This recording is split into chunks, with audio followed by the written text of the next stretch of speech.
agression rwandaise, on en parle. Avec Similar Kanda, la cohésion nationale doit certainement nous animer. Monsieur Similar Kanda, bienvenue. Merci à Télé 50, merci à Jean-David Kilolo, merci à tous ceux qui sont en train d'œuvrer pour que nous soyons reçus par nos téléspectateurs qui sont nombreux à travers le monde, qui suivent Télé 50. Je suis tellement honoré de pouvoir partager cet instant avec eux. Alors, la cohésion nationale, bon, l'agression rwandaise. De l'agression rwandaise, c'est en fait, il est difficile à ce stade actuel, la communication du régime qui parle de l'agression rwandaise, ça c'est la communication officielle, mais sur le plan pratique, ce que le peuple vit, c'est en fait le M23. Vous savez qu'à Lusaka, le 21 mars de cette année, on a conclu, il y a eu un arrangement avec le Rwanda, parce qu'on a appelé ça compte rendu, mais lorsque vous lisez le contenu de ce compte rendu, en fait, ce n'est pas le compte rendu, c'est en fait une entente commune qui est en fait un accord avec le Rwanda. Est-ce que c'est vrai ou bien ça c'est un fake news? C'est pas un fake news parce que Patrick Mouyaya l'a reconnu dans une interview et puis dans ses débriefings, il a reconnu qu'ils sont allés au Rwanda et au niveau du Rwanda, ils ont accepté en fait de mettre en place un plan pour lutter contre le Wazalendo, pour lutter contre le FDLR. Or, si vous allez dans le raisonnement, dans l'entendement du Rwanda, quand le Rwanda parle de FDLR, le Rwanda parle directement de Wazalendo. Et quand les États-Unis... Ça, c'est votre compréhension? Est-ce que non, c'est la compréhension logique du terrain. Parce que sur le plan pratique sur terrain, ceux qui apparaissent en armes, ceux qui soutiennent, parce que les États-Unis, à un moment donné, avaient demandé clairement au gouvernement congolais d'arrêter d'armer, d'arrêter de soutenir les FDLR. Ça a été dit clairement. Ça, c'est le gouvernement américain. Et lorsque, sur le plan pratique, nous voyons les gouvernements congolais soutenir les FDLR, le Wazalendo, pas le Wazalendo, que les États-Unis et le Rwanda qualifient de FDLR. Alors, aller encore à Luanda et dire que nous allons accepter que la RDC va proposer un plan pour neutraliser le FDLR, cela voudrait dire que la RDC reconnaît en fait toutes les accusations que le Rwanda est en train de proférer contre elle et la RDC reconnaît toutes les affirmations que les États-Unis ont en train d'affirmer que la RDC est en train de travailler, l'armée congolaise travaille avec le FDLR. C'était en fait une maladresse politique, une maladresse diplomatique d'accepter en fait de lutter contre le FDLR, d'accepter cela de façon claire dans cette compte rendu, dans cet accord, parce que quand on dit compte rendu, c'est rendu en fait, c'est le compte qui est rendu pour la presse, c'est le compte qui est rendu, mais lorsque on retrouve dans un compte rendu, on retrouve les signataires, plusieurs parties, donc cela n'est plus, et puis le contenu, cela n'est plus un compte rendu, donc c'est juste une manière dont on a présenté, c'est un accord, dans cet accord, la RDC s'est fait noyer en reconnaissant qu'il a les FDLR sur son sol. Oui, mais parce que vous allez vous rendre compte que au niveau de ce qui se passe au niveau de Lusaka, Luanda, Nairobi, ça dit toujours la même chose. Il faut certainement dialoguer. Il faut qu'il y ait d'une part et d'autre les mécanismes de suivi.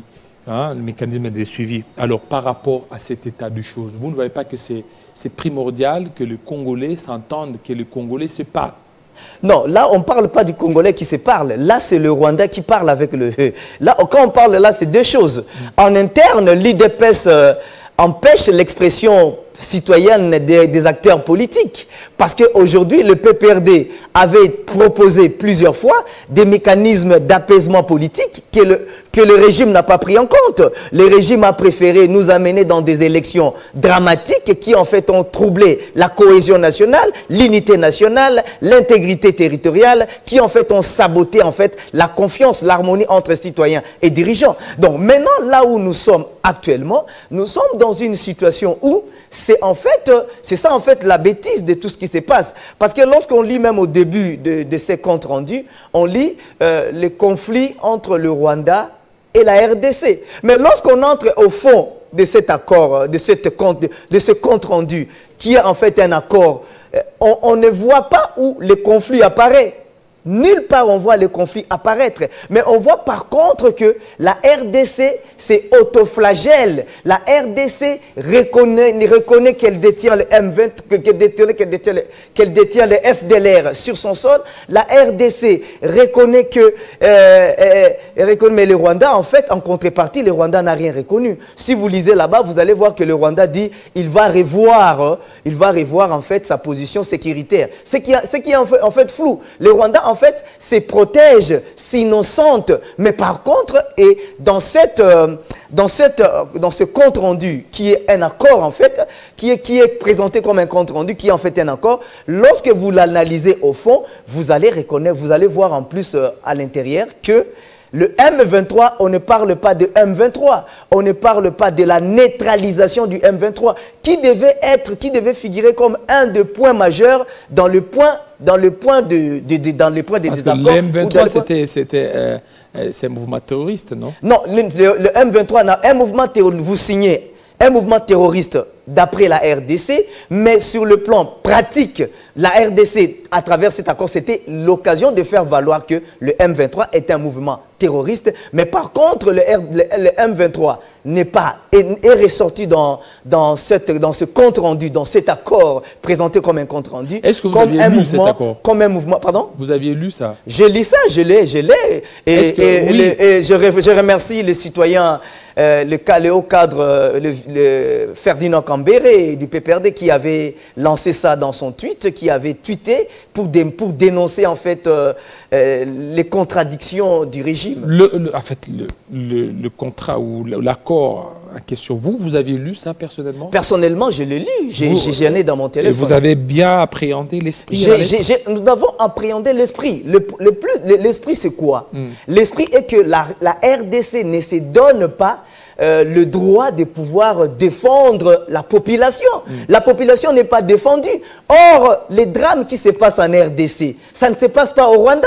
On devait ressentir dans cet accord, dans ce compte rendu, qu'on puisse ressentir en fait les soucis de la protection de la population, les soucis de neutraliser ces problèmes. Mais par contre, cet accord est allé plus dans le sens de pouvoir prévaloir en fait le droit du Rwanda à pouvoir neutraliser le FDLR. Or, c'est en fait une moquerie à l'endroit du peuple congolais. Or, on devait mettre l'accent d'abord sur la neutralisation des forces négatives, des forces de déstabilisation. Entre autres, on pouvait mettre on allait mettre le FDLR, le FDLR et les M23 et les autres. Mais par contre, là, le M23 n'apparaît pas. Le M23 n'apparaît pas, mais par contre, on parle là-dedans d'un cessez-le-feu, que les partis se sont engagés à pouvoir aller dans une voie de cessez-le-feu. Mais or, un cessez-le-feu, cela sous-entend que la thèse qu'on avait commencé de la zone tampon. Donc cela veut dire que l'espace dont le M23 est cantonné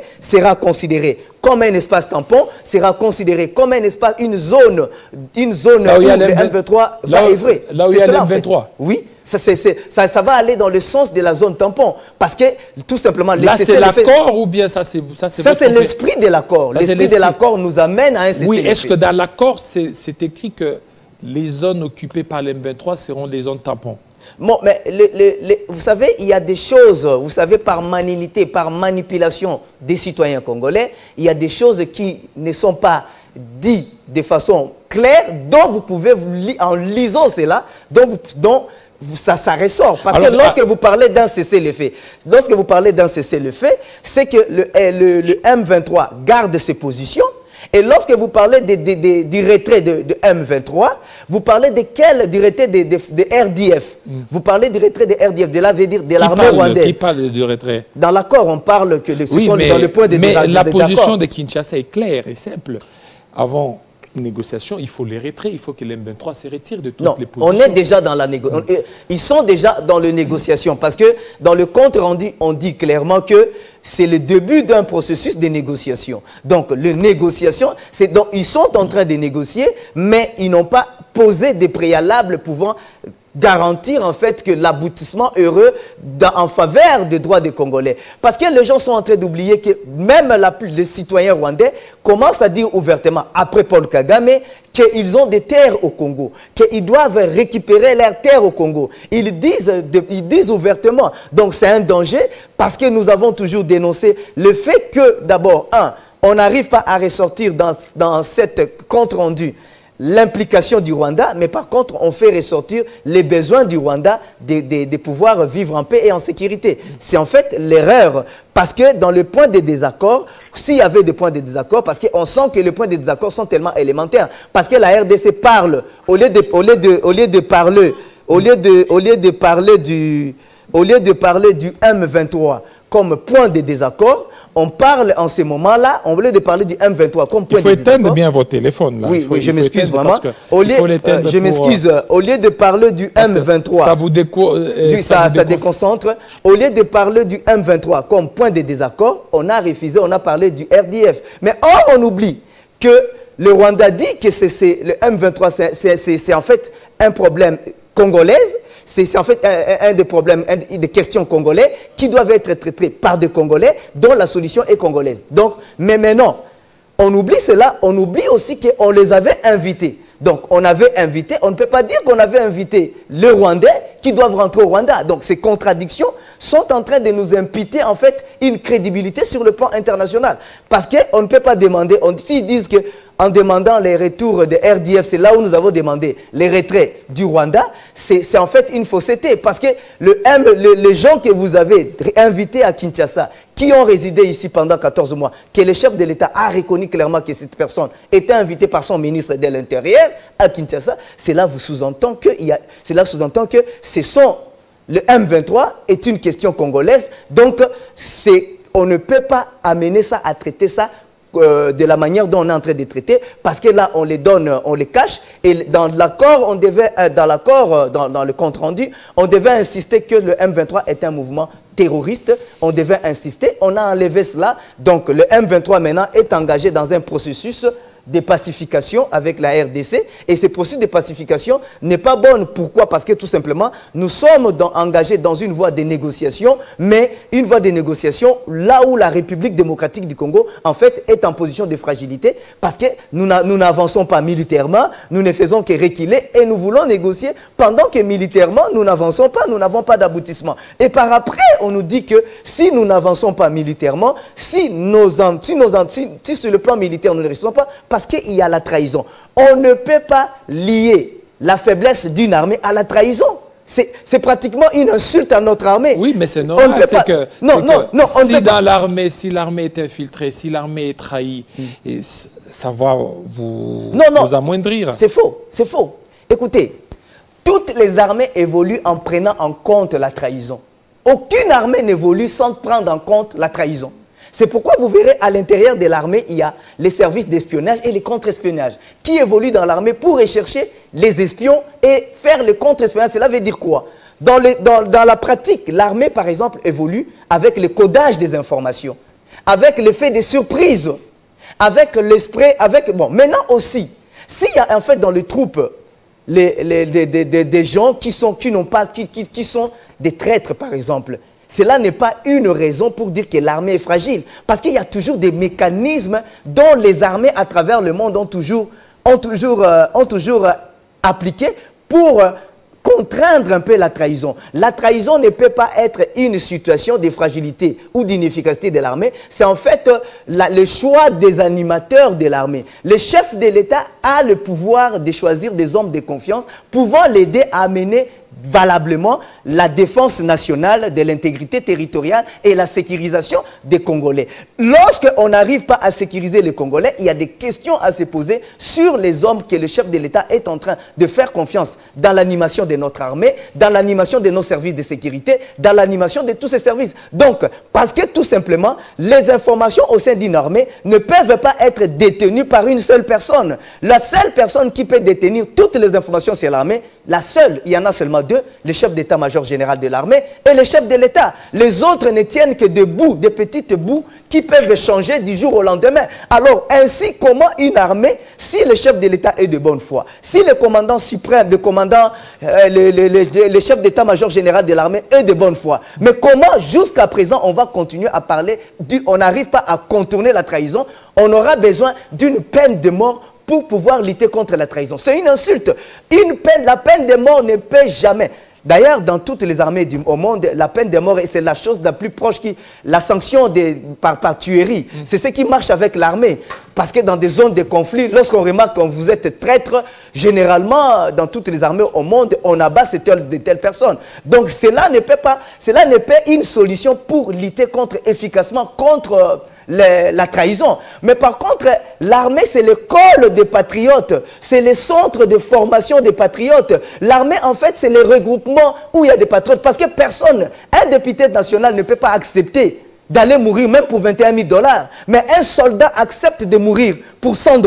Pour vous dire que c'est l'école des patriotes. Donc je pense que le plus important, c'est de faire la promotion du patriotisme. C'est faire la promotion de l'amour du patrie, pas de terroriser l'armée. Une armée ne sera jamais efficace parce qu'on la terrorise. Une armée est efficace parce que les gens se disent, nous devons nous battre pour sauvegarder l'intégrité territoriale, parce qu'un militaire, c'est un patriote d'abord. Ce n'est pas quelqu'un qu'on oblige à être patriote par la terreur. Non, ça c'est une insulte. Et aujourd'hui, la faiblesse majeure de nos institutions, c'est quoi? On a des gens qui veulent vivre comme s'ils étaient dans le sultanat et d'autres doivent vivre comme s'ils étaient des sujets du sultanat. Donc on a des députés qui doivent passer à 33 000 $ américains, on a des ministres qui doivent passer à plus que ça, mais les autres qui gagnent petit, donc on ne partage pas la souffrance. La douleur actuelle, on ne partage pas. Merci. Alors en quoi allons-nous nous dire que nous sommes un État? Je terminerai en disant ceci. Pour terminer, que le Congo a besoin du réveil citoyen. Le réveil citoyen, nous ne pouvons que la réussir de la contribution de chacun d'entre nous. Et aujourd'hui, le Congo fait face à un complot international dont l'absence, dont la naïveté congolaise est en train de tomber totalement dans ces complots. Ces complots, c'est de prendre une partie des terres congolaises, de donner au Rwanda. Donc, je trouve très mal, très mauvais, je suis très contre le fait de pouvoir dire que nous devons négocier avec le Rwanda. Je suis favorable à ce que nous puissions mener une action militaire efficace pour neutraliser le M23. C'est l'unique solution parce que les négociations, de la manière dont ça évolue, je ne vois pas, en lisant le compte rendu, ce que le Rwanda nous apporte, mais par contre, nous voyons ce que nous apportons. Aujourd'hui, après avoir armé les Ouazalendou, après les avoir soutenus, les États-Unis les qualifient de FDLR. Aujourd'hui, nous allons nous retrouver avec une situation que certains Congolais seront traqués par la communauté internationale parce que tout simplement, ils ont répondu à l'appel du régime, un appel mal organisé, mal structuré, qui a en fait créé une fragilité sécuritaire dans cette zone. Donc je pense qu'il est important qu'on puisse en arrêter par toutes ces histoires-là, par les sursauts d'orgueil patriotique. Merci beaucoup à notre compatriote. Merci surtout avec votre tenue habituelle. Il y a un téléspectateur qui m'a appelé, il dit que c'est un comédien ou bien... Non, l'insulte ne fait pas partie Non, il n'a pas dit que ce n'est pas dans... C'est la première fois qu'il vous suit. Lui, c'est la première fois qu'il vous a suivi. Donc, je lui ai dit que non, vous êtes un invité. Vous portez comme ça. Il n'a pas insulté. Bon, l'uniforme fait partie de l'art des hommes. C'est en fait l'outil des hommes disciplinés. Voilà, et vous allez voir Joseph Kabila, généralement, il est toujours, même si ce n'est pas en uniforme, il a toujours quelque chose qui s'habille. Ça donne l'impression d'être en uniforme. C'est en fait le côté discipliné des citoyens. Beaucoup. On va Merci à vous. Jeune aussi, on va changer de sujet. Avant qu'on termine par Tchaba.